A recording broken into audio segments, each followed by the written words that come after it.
Hey, what is up everyone? Hunter here, or Forever Lego Studios. I do want to quickly apologize real quick for the original audio.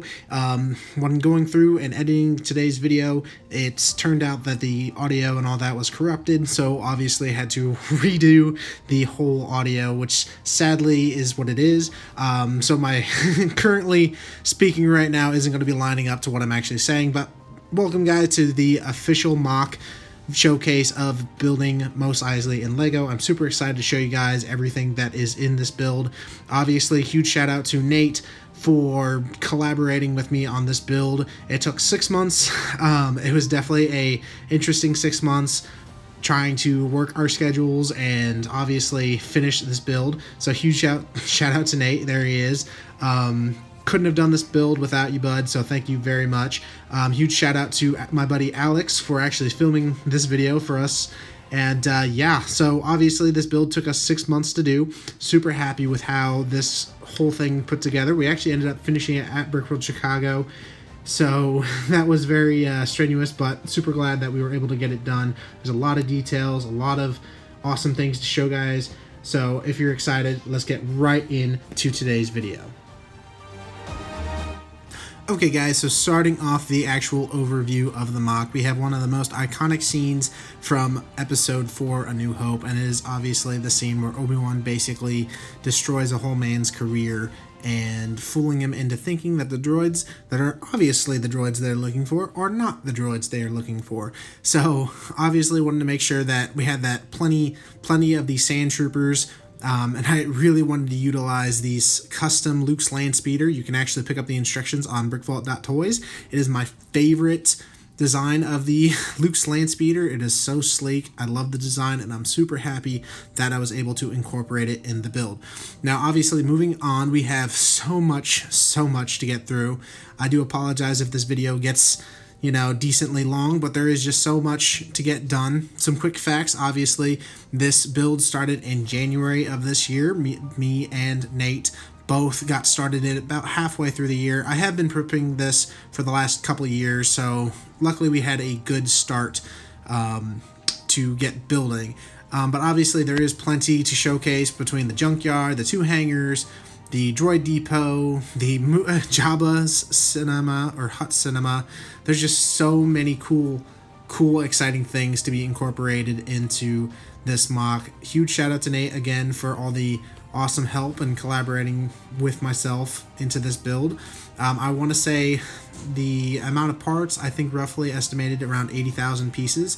I definitely could be wrong. I honestly think it might be more just because of the amount of tiles and plates and bricks and different pieces that went into this, so it probably is more than that 80,000 pieces, but that's just kind of what I'm running for with a ballpark estimate. Obviously there's custom banthas you're going to be seeing here shortly, plenty of dewbacks, different custom speeders, also being able to purchase off of brickvault.toys. There's roughly around 100, if not just a little over 100 minifigures. Between Tuskens and Jawas, I think there's 20 plus each, so there are a plethora amount of figures. So starting off though with one of the buildings is going to be the Droid Depot. Now this idea actually came from Nate.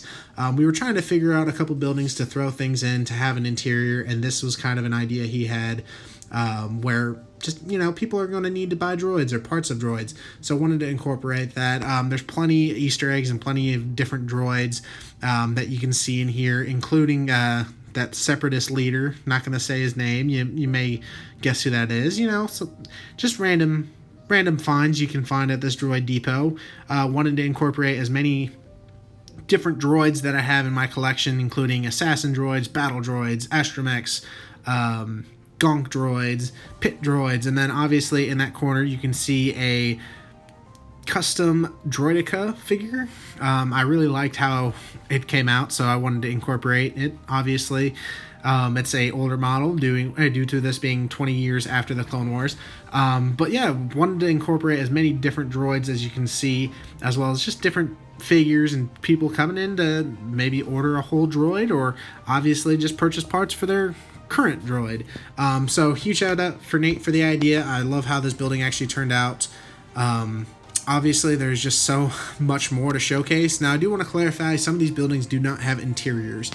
Due to the lack of time and I guess parts, it was just easier to make some of these buildings kind of hollow with a cube light that I actually found at Dollar Tree. Huge shout out to Coconut Bricks for actually coming up with that idea, and I feel like it ended up working perfectly. It just fit in these huts pretty easily. Obviously, not all these buildings have to have interiors, again, just between time and money, and I think these cube bricks that have LEDs in them just worked out perfectly. They do the job, and on top of that, it's not an extra $200 I have to spend on, the wired lights that you will see throughout the actual buildings and such that have interiors. So next we're moving on to probably my favorite thing in the entire Mos Eisley MOC, and that is the Hut Cinema. Out of all these buildings, this is probably my favorite. Just how happy I am with this thing, how it turned out.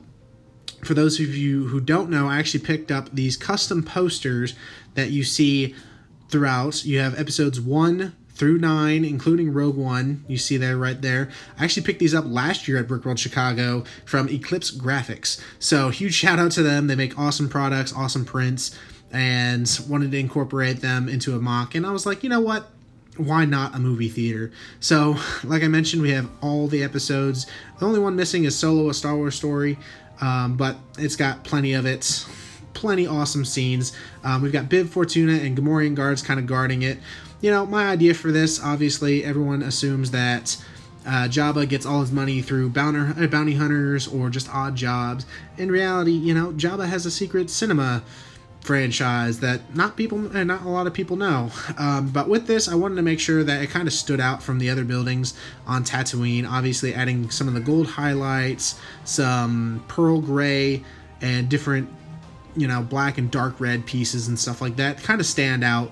Obviously, he's wanting to get people in to go see these movies, and who knows, maybe the inside isn't as nice as the outside, but we'll never know. I do plan on revisiting this eventually because I want to actually build a movie theater for those posters to be finalized, but that'll be eventual. So moving on, we have a couple more hollow buildings. Like I said, most of these buildings that are kind of just topped off are just hollow with these light bricks in them. I think they turned out really nice. That tall building right there is probably one of my favorite hollow ones. Just really like the trans green bricks that glow bright, kind of darker green, I guess you could say. This obviously is one of the banthas I was talking about. I actually found the design on Rebrickable. I can't remember the designer's name. Huge shout out to the guy.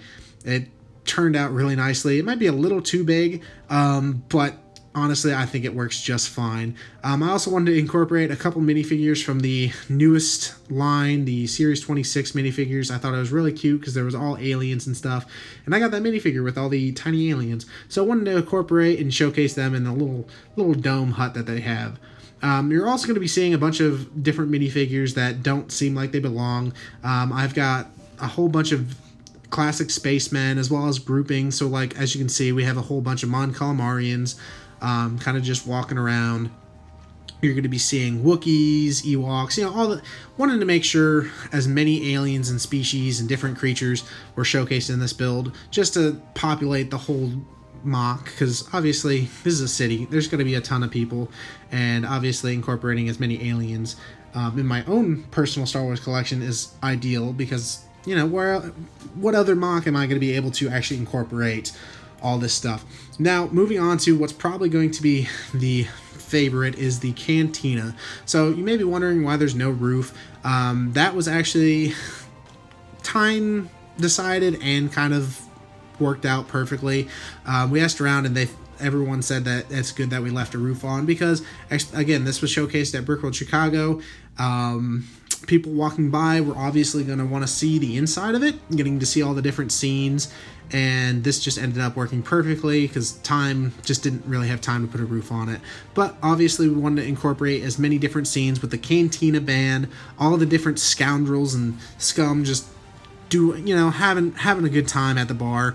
We also wanted to incorporate Ben Kenobi, obviously, over to the right with a light up lightsaber from Light My Bricks. Huge shout out to that company. I've been ordering them for quite a while now. I love their lights, and I'm going to be continuing using them for the future. But I was so happy to incorporate Obi-Wan basically getting ready to chop that dude's arm off just because they had a problem for Luke Skywalker for some unknown reason. But yeah, you can probably recognize some recognizable faces. Obviously, you have Han and Chewie sitting down, getting ready to have a job done. Like I said, there's some classic spacemen, and obviously there's figures that don't really belong there. Like, you know, I think we have Sensei 10 and a couple Naboo pilots and just different characters that obviously you didn't see in the Cantina, but obviously wanted to incorporate. So next on, we have this kind of little square area. This was kind of a, well, we have open space we need to fill in, and I ended up deciding to do a little fountain. Obviously, Tatooine, there isn't a whole lot of water, but I just love the idea of having a glowing fountain in the middle of town. And obviously, you can see the stormtrooper with a rubber ducky floaty and his ice cream. He's probably on vacation, you know, just chilling, trying to cool off. And then, I don't know, I just really like how the fountain turned out. Obviously behind it is a building that has a speeder workshop that you have a welder in there kind of working on it. You have the lady from Mando getting ready to work on it as well. It was kind of just one of those nice shops that people can walk by and check out, and it's obviously got a custom speeder in there getting worked on. Those two buildings obviously are another ones that don't really have anything going on with them, just the brick lights. So again, it doesn't seem like much, but I'm telling you right now, once we got into World of Lights, it made a huge change. It just making all the lights glow, it was just super exciting to see. Obviously, we've got this little section right here where you've got the group of stormtroopers being following, I guess, the Imperial spy. What a snitch. They're getting ready to ruin their whole time over there, getting ready to go to Alderaan. I wanted to incorporate that, obviously, because it's a big scene. So many sand troopers were used for this MOC. So not a good price either. Again, all these figures, most of them I had already on hand, but some of them, like the sand troopers, had to be purchased off Bricklink. But moving on, we obviously have the first hangar. This was kind of decided last minute. About a month ago, we tried deciding on changing it to a larger vehicle, and we ended up going with the Slave One. Huge good change, honestly. I think the X-Wings were going to be nice, but honestly, having the Slave One here and all lit up just makes a huge difference and just fits so well. Because clearly, Boba Fett was on Tatooine, as you saw in A New Hope, and obviously he had to have his ship parked somewhere. He's not going to park it at Jabba's palace if he's going all the way to Mos Eisley, so it just ended up work in my own headcanon. Also wanted to incorporate the lineup of bounty hunters in front of it. Obviously, it's probably not accurate, but again, when am I going to be utilizing all these guys in one MOC again? So obviously we have Dengar, Boba, IG-88, Zuckuss, Forlom, and Bosk. We have a couple creatures kind of working on a ship, possibly damaged, out bounty hunting. Obviously, that is the UCS Slave One. I purchased years and years ago. Definitely been wanting to utilize it for a MOC, and super happy to actually get to use it. Moving on to the curved hangar. Again, if you've been following the series, you've been already seen this and watched how it's come together. For those who don't know, I found out that these the top parts actually don't go all the way out. They don't completely go all the way to the walls. And honestly, I kind of like that. The art and pictures I was looking at showcased it that way, and I honestly really like it. Also, shout out to Classic Space. That's a holographic panel that showcases a figure by turning side to side. But yeah, obviously you guys have seen the hangers before. If you've been following the series, you've got all those different cracks, different dark tan, and I want to say light nougat pieces that kind of give it a bit more weathering. And honestly, I think it just turned out really nicely. Again, these hangers are between the hangers and the not the Cantina, the Jabba's Cinema. I think these two are my favorite parts of this build. So moving on, we have the little alleyway. This was something that obviously was on my mind when wanting to do two hangars. was have this dark and gross looking alley, having people no good kind of walking around. You can kind of see to the right that guy's probably getting mugged for his credits. Also wanted to incorporate cloth into this build. It's actually just cloth from Walmart. It doesn't come from a set or anything like that. It just casts a shadow that looks really nicely, and then during World of Lights and when the lights are all off, it just looks so much sicker. But obviously you can catch some different figures. I got custom heads for some Pantorans and a couple other aliens. As you can see, I have a little Easter egg to the 501st clone from Kenobi. I want to incorporate him, help out your clone veterans when you see him.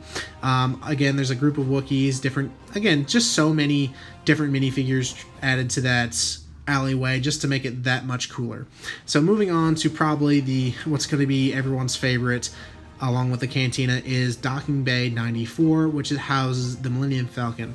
This is the first time we see the Falcon in Star Wars, and wanted to incorporate every angle, every cool little bit that you get to see. Obviously, I've had the UCS Falcon for quite some time. I lit it up. I've shown it on the channel, and now I can finally utilize it for a large-scale MOC, and I'm super happy with how it turned out, actually. It just fits so well. Something that obviously was a big thing was making sure that it was going to fit with everything else, because when you're utilizing a big set like that, everything needs to scale decently well with it. Now, we obviously do have a scene set up. This is the scene where Han Solo and Chewbacca are getting ready to get on the Falcon, prepping to go to Alderaan, and they get caught by Jabba and his goons. So big thing that I wanted to incorporate, obviously, is having Jabba on the MOC, because again, another figure that I just have never had a use for, and I feel like this was the prime opportunity to utilize them. We also have Boba Fett, a couple no good criminals, and then multiple Greedos, because for some reason there was a whole bunch of different Greedos that were kind of just chilling behind Jabba during this whole interaction. So wanted to incorporate that funny little tidbit. But yeah, just super glad. Again, with the hangers, everything kind of just fits very well with the different dirt and grime and kind of weathering to these walls. You can actually see through that little entrance where Luke and Ben are kind of walking through, getting ready to enter, and Luke's gonna, basically call Han's ship a piece of crap. So want to incorporate that. I really like the entryway, or doorway, I guess. Had the lights on it. Again, it just looks super cool at night. Now moving on, we have something that got put together, not really last minute, but definitely got finished at Brickworld. Now, Nate's building actually was finished beforehand. This is his little Imperial or ISB section. He wanted to incorporate as much Imperial forces as he wanted, and he's got the Emperor being led by the not Imperial Guard, but the Emperor's Guards. They're following him, showcasing their ISB, making sure everything is up and running. You have Grand Moff Tarkin, Price, a couple other Imperial officers, just a bunch of, I guess, ISB crates and different things that you're going to see. He was very proud of it. Huge shout out to him on making this build. And on the inside, he made a little interior. Obviously, you have Darth Vader in his summer attire, talking to another snitch and different Imperial officers. Love how the holographic piece got lit up. I think it just looked so cool, honestly. But yeah, that whole thing is just filled with different ISB officers. Again, wanted to incorporate a little bit of that Imperial force on Mos Eisley. So moving on, we have more kind of the city. You have that other bantha I was telling you about, followed by Tuskens. Obviously, Tuskens weren't huge in town, but we had so many, and I wanted to utilize as many as we can. And with the banthas, I thought it just fit very well. Next is obviously the junkyard. We wanted to incorporate these buildings next to the junkyard to make it look a bit more, not really claustrophobic, but obviously get as much detail in it. So it is a bit crowded. You've got speeders all around it, junk all around it, figures all around it, just to make it look more lively, I guess. It just looks so nice, honestly. If you're curious what ended up being all the junk, we actually originally was going to be building a whole bunch of different junk pieces that you know, looked like a pile of junk. Well, time basically stopped that, and we ended up deciding with another idea. I have a bin full of broken Lego sets that I have yet to part out, and we're like, well, why don't we just bring a bucket and put this all together? And we did. Huge shout out to Alex again for helping out with lining everything up and helping out with the junkyard. It was a huge help. Again, we finished this at Brickworld itself, so that was fun.